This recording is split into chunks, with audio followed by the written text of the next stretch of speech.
Herkese merhaba arkadaşlar. Piyasalarda haftalık açılışı yaptık ve haftanın açılış gününde Çin'den, Japonya'dan, Amerika'dan ve piyasalardan önemli haberler, önemli teknik veriler, önemli temel haber akışları yine karşımızda ve elbette bunların piyasalara olan etkileri yine bariz bir şekilde önümüzde. Birazdan bunlardan bahsedeceğiz. Tüm piyasaları ayrı ayrı hem temel hem teknik verilerde inceleyeceğiz. Piyasalar adına gerçekten çok kritik bir döneme girdik. Dikkatinizi son derece artırmanız lazım dostlar. Peşin olarak öncelikle bunu söylemek isterim. Japonya ekonomisinden gelen bir haber var. Bakınız, Japonya ekonomisi Temmuz ve Eylül arasındaki periyot içerisinde %1.8 daralarak uzun süre sonra ilk kez küçülme kaydetti. Ve burada ekonomideki zayıflamanın ana nedeni Amerikan Başkanı Trump'ın getirdiği gümrük vergileri ve onların ihracat üzerinde yarattığı etkiler olduğu belirtilmiş. Yani buradaki baskının ana nedeni olarak gümrük vergileri işaret ediliyor. Yine benzer bir haber Çin tarafında da var. Çin'de ekonomik faaliyetler yılın son çeyreğine zayıf bir başlangıç yaptı. Sanayi üretimi beklentilerin altında kaldı ve sabit varlık yatırımlarında dönemsel bir rekor olduğu paylaşılmış. Elbette burada bahsettiğimiz sabit varlık yatırımlarındaki rekor konusu ilginin zayıf olması anlamında bir rekor. Yine tam bu noktada IMF'den de bir haber akışı var. IMF der ki Amerikan ekonomisinde son dönemde gerilimlerin arttığını gözlemliyoruz ve yurt içi talepte bir yavaşlama var. İstihdam artışında bir ivme kaybı var ve göçmenlerin girişinde, göçmenlerin ülkeye gelişinde bir azalma var ve bu azalma ekonomik faaliyetler üzerinde bir baskı oluşturuyor demişler. Ve bu yüzden Amerika'nın büyüme tahminlerinde aşağı yönlü bir revize yapabileceklerini açıkladıkları son güncellemelerini duyurdular. Bunların dışında bir diğer haber de Amerika'nın yaptığı son operasyonlar oldu. Güney Amerika kıtasında gözünü Venezuela bölgesine çevirdi ve bu bölgede terörle, uyuşturucuyla mücadele adı altında askeri bir yığınak yapmaya başladı ve Amerika buna terörle mücadele, uyuşturucuyla mücadele gibi isimler taktı ama Venezuela ve birçok Güney Amerika ülkesi aynı fikirde değil. Bu operasyonların bir başlangıç, bir savaşa doğru gidiş şeklinde yorumlar yapıyorlar. Amerika'nın bu bölge içerisinde yeni bir istilaya hazırlandığı şeklinde yorumlar var ve kuşkusuz piyasalar artık önümüzdeki süreç içerisinde bu haber akışlarını da takip etmeye başlayacak. Velhasıl küresel ölçekte benim gözümde durum şu: riskler tüm dünyada arttı. Özellikle Çin'den, Japonya'dan, Amerika'dan gelen bu haber akışları sonrasında çok net bir şekilde görülüyor ki ekonomik aktivitelerde zayıflama söz konusu ve bu da piyasalara bir kriz anlamında işaret veriyor. Ve bu süreç içerisinde piyasaların gergin olması, volatiliteli hareket etmesinin ana etmenlerinden biri bu haber akışları. Benim nacizane kişisel fikrim ise bu noktada bunun bir öncü kriz olduğu yönünde. Yani tıpkı küçük depremler ile büyük depremlerin sinyalinin alınması gibi. Ve öncü kriz dediğimiz ortamlarda piyasaların nasıl hareket etmesi beklenir onu da anlatayım. Bir kere hem öncü kriz dediğim dönemlerde hem de standart kriz dönemlerinde altın önce aşağıya doğru inen bir düşüş hareketleri sergiler ama arkasından toparlayarak yükseliş trendi başlatır. Çünkü ilk fazla o yaşanan düşüş panik ve korkuyla yatırımcıların yaptığı satışlardan meydana gelir. Aynı şey Bitcoin tarafı için de geçerlidir. Yatırımcılar önce panik haliyle, endişe haliyle satış yapar.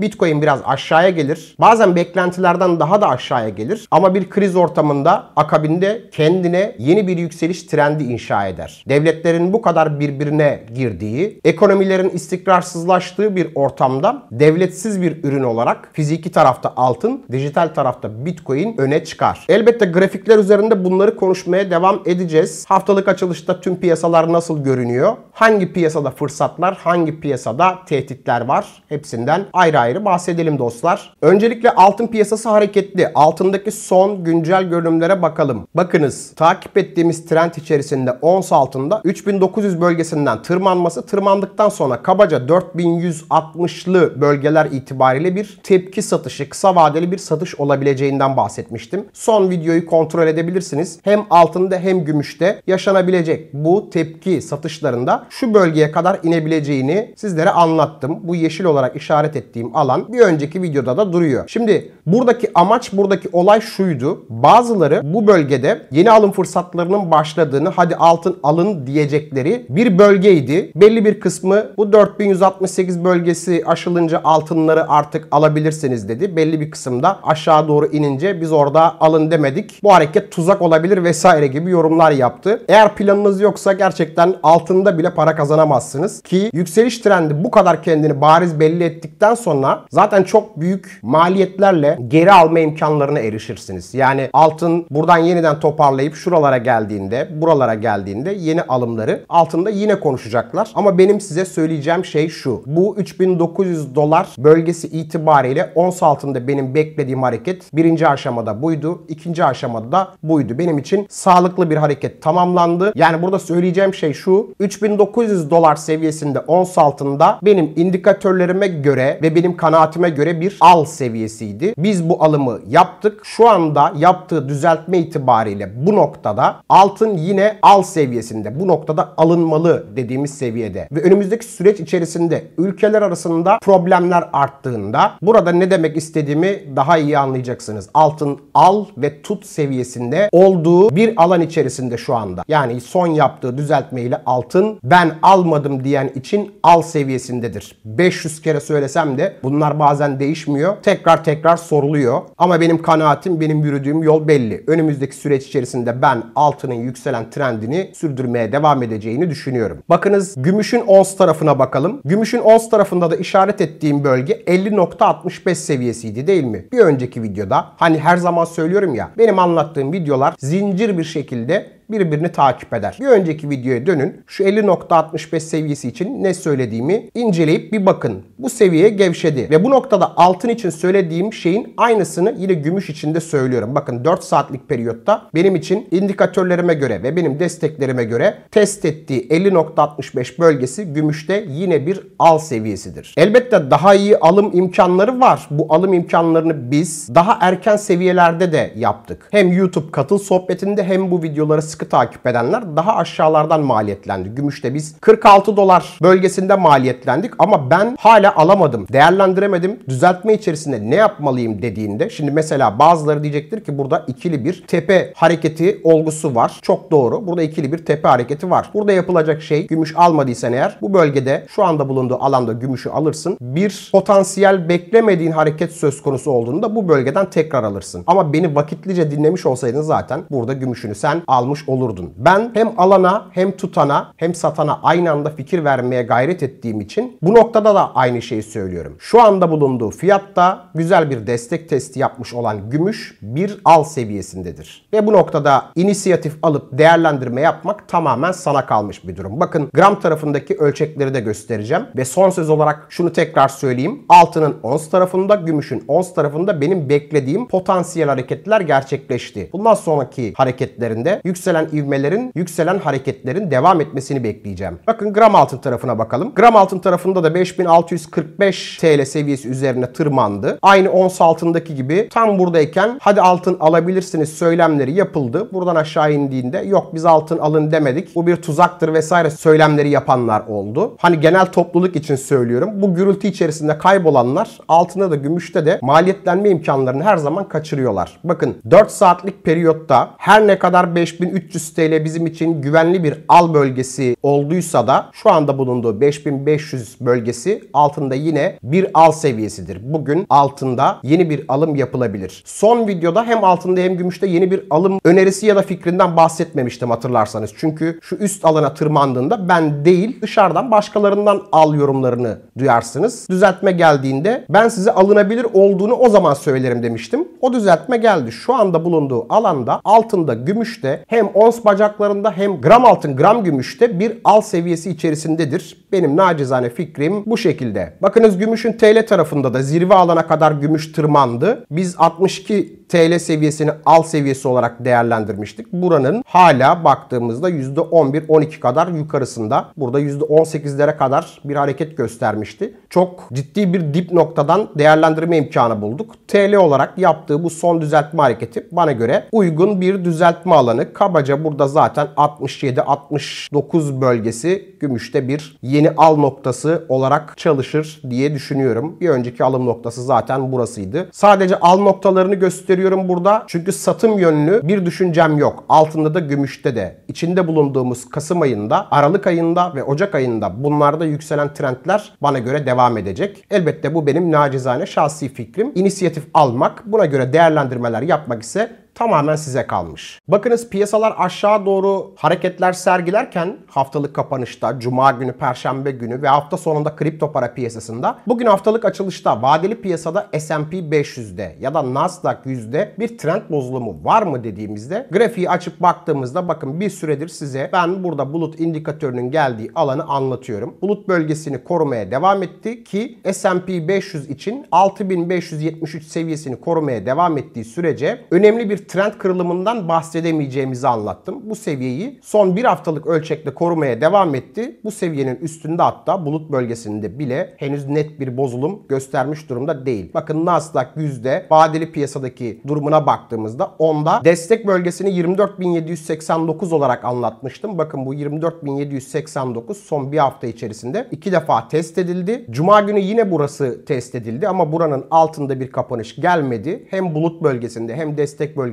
tutunduğu için burada bir trend bozulumu gerçekleşmedi. Amerikan borsa tarafında altında, gümüşte trendlerde önemli bir kayıp yok ama kripto para piyasası bu süreç içerisinde en fazla yıpranan piyasa olduğunu söylemek isterim. Ve piyasalar için adeta öncü bir kriz dediğimiz bu ortam içerisinde daha fazla diplere inen hareketleri göstermesini beklemiyorum. Kripto para piyasası adına bir başka alternatifim de riskleri azaltabilmek adına ve o tarafta altın kullanımını teşvik edebilmek adına Tether Gold ürününden bahsediyorum. OKEX.TR üzerinde bu ürünü alabileceğinizden, kendim de aldığımdan hatta bahsettim. 3900 bölgesinde aldığım pozisyonumu burada taşımaya devam ediyorum. Ve şu anda bulunduğu süreç içerisinde hala potansiyel bir al seviyesinde olduğunu onun da düşünüyorum. Bu seviyede hiç değerlendirmemiş olan için Tether Gold bir değerlendirme bölgesindedir bana göre. Ama benim değerlendirdiğim pozisyon 3900 dolar bölgesindeydi. Bu tarz dijital alternatifleri değerlendirmek isteyenler için video altına OKEX.TR'nin linkini bırakıyorum. İsterseniz aklınıza yatarsa siz de öyle bir değerlendirme yapabilirsiniz. Ons altın niyetine alınan, altına birebir destekli olan bir ürün bu. Bilmeyenler için bunu da tekrar eklemiş olayım. Bakınız kripto para tarafına geldiğimizde Bitcoin son yaptığı hareketlerde 94.000 dolar seviyesini 3 gün önce test etmişti. Bu seviyeyi dün yine test etti. Burayı 4 saatlikte günlük periyotlarda korumayı başardı. Altcoin'lerde de benzer durumlar var. Özellikle XRP'nin çok iyi tutunduğunu düşünüyorum. Çok iyi bir trend mücadelesi verdi. 2.20 dolar seviyelerini korudu. Birazdan bahsedeceğiz ondan. Bunun dışında önemli olan veri ise Bitcoin dominansının yaptığı hareket oldu. Şimdi grafiklere geçeceğim. Onlardan bahsedeceğim.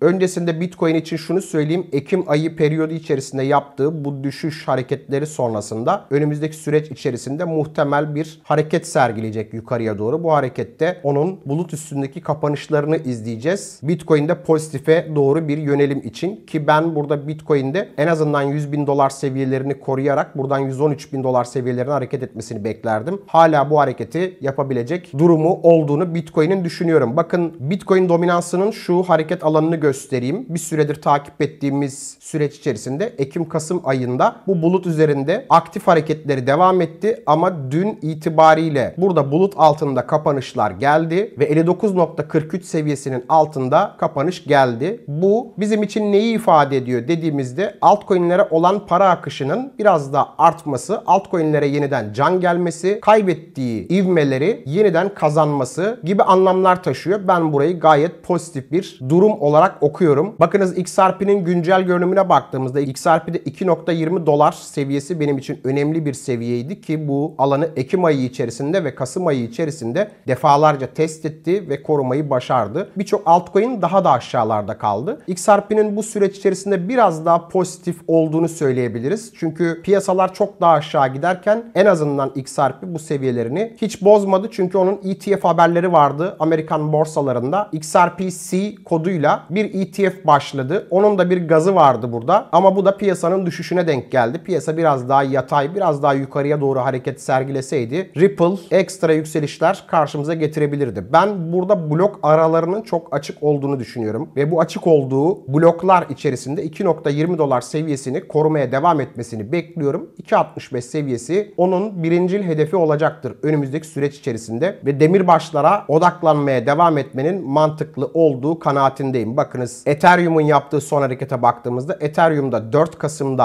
attığı iğnenin aynısını bu bölge içerisinde yaptı. İğne bölgesini net bir şekilde doldurdu. 3100 seviyesi kabaca tutunduğu bölge oldu Ethereum'un da. Altcoin'ler dediğim gibi çok büyük kazançlar getirmek bir tarafa son süreç içerisinde global trendten negatif ayrıştığı, ekstra negatif ayrıştığı bir süreç yaşadı. Ve henüz trendler bozulmamışken bunların yukarıya doğru tırmanmalarını görmemiz lazım. Yatırımcılar muhakkak ki çok fazla sabırsız. Herkes bir an önce piyasaların toparlanmasını bekliyor ki ben de sizler gibi yatırımcı olarak aynı bakışlar, aynı beklentiler içerisindeyim ama henüz bu hareketleri görebilmiş durumda değiliz. Solana'da da 137 dolar seviyesinde bir destek bulmuş gibi görünüyor. Altcoin'lerin genelinde çok büyük bir değişim yok. Cardano'da, Link'te, Ondo'da, Ton'da vesaire hepsi destek bölgesine indikleri hareketler sergiledi. Ama genel olarak durum şu ki kripto para piyasasında Bitcoin, Ethereum, XRP gibi en tepede olanların daha az etkilendiği, küçük altcoin'lerin daha fazla etkilendiği bir süreç yaşadık. Umarım hepsi aynı oranda yükseliş yönlü hareketlerini bize gösterir. Zararda olanların zararlarını telafi etmesi, bu potansiyel alanları değerlendirenlerin de iyi kazançlarla karşı karşıya olmasını önümüzdeki süreç içerisinde umut etmeye ve beklemeye devam ediyoruz. Ve dediğim gibi piyasaların geneline göre negatif ayrışan kripto para piyasası önümüzdeki süreç içerisinde sabırla bekleyen yatırımcıları ödüllendirecektir diye düşünüyorum. Haftalık açılışta bunların dışında ilave edebilecek şimdilik başka bir şey yok. Fiyatlar ne olursa olsun sizin keyfiniz yerinde olsun. Bir sonraki videoda görüşmek üzere. Kendinize iyi bakın. Kanalıma abone olup bildirimleri açmanız kendinize yatırım tavsiyesidir. Gelişmeleri gelişmeden bildirebilmek niyetiyle yeniden görüşmek üzere.